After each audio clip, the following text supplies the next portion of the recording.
वेड कोकरू. चला सुरू करूया. चला.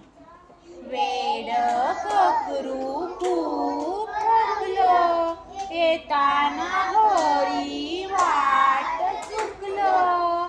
अंधार पाहून भलतोच भ्यालो, दमून दमून झोपेला आलो. शेवटी एकदा घर दिसलं, वेड कोकरू गोड हसलं.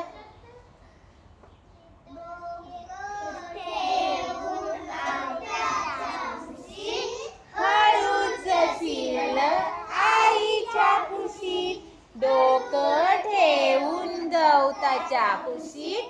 हळूच शिरलं आईच्या कुशीत, डोकं ठेवून गवताच्या उशीत. हळूच शिरलं आईच्या कुशीत. आम्ही बसून घेतलं लगेच.